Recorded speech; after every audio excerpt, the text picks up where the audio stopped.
Monday next, President Obama will meet with the nation's governors whose states are hurting. Today, President Obama met with more than 70 mayors from around the country. Our fourth story tonight is the president trying to outflank the Republican Congress.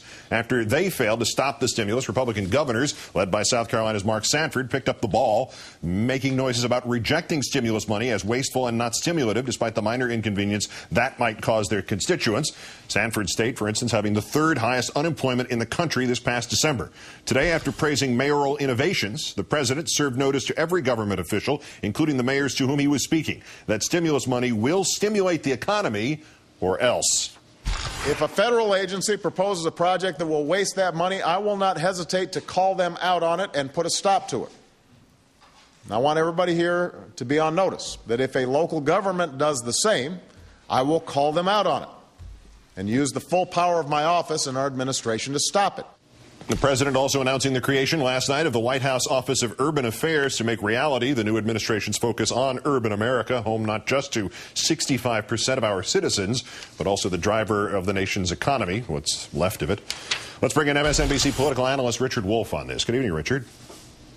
Good evening, Keith. Am I overreading on this, or is the president kind of triangulating those Republicans who have to govern and who need the stimulus money against those who just can sit back and play politics? No, you're not overreading it, although I know many people in this White House who would rather have root canal surgery than say they were triangulating. And it is more complicated than it was in the Clinton era, and as much as they love the Clinton era, they are looking at a very different political situation. First and foremost, they don't need Republican votes to get the stimulus through. Obviously, it's already happened, but there's something much more complicated in the sense that they are undermining the Republicans who oppose them by going to those districts, going to the big cities, going to people who, frankly, are more powerful, more influential, and better known than many of those Republican members of Congress, and saying they're on our side, they're on your side, the voters' side. So the politics of this one is much clearer than it seems maybe inside the Beltway. That's their strategy. The president portrayed this now today as a politics-free program. Any hint of fraud or waste, and he'll call them out on it. It would be very dramatic sounding and such. Is this, in fact, unpolitical on his part, non-political, or is it really the opposite of it? Is it hyper-political by actually, what's that original term, good governance? I think I remember that from school books.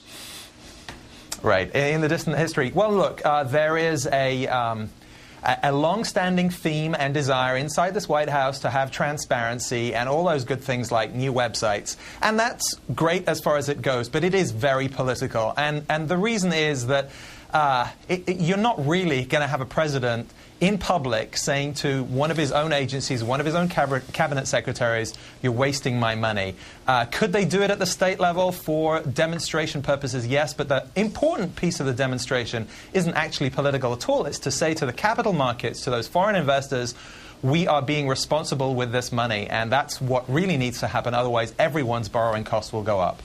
If the president manages to wedge Republican governors away from Republican mayors, away from Republican senators, what does the National Republican Party do in terms of its opposition to the stimulus other than to throw the equivalent of 527 ads out there?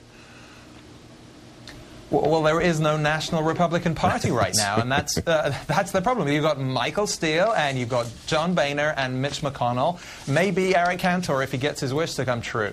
So do they have a strategy other than saying no? And when they go back to their districts, when they say, hey, I want that earmark, I want to spend some more money because money in my district is okay, it's not frivolous spending, you know, the strategy doesn't really make sense. So they need some leadership. And remember, where's the next leadership going to come from? It's those governors who are saying, yeah, I'll have some of that money now.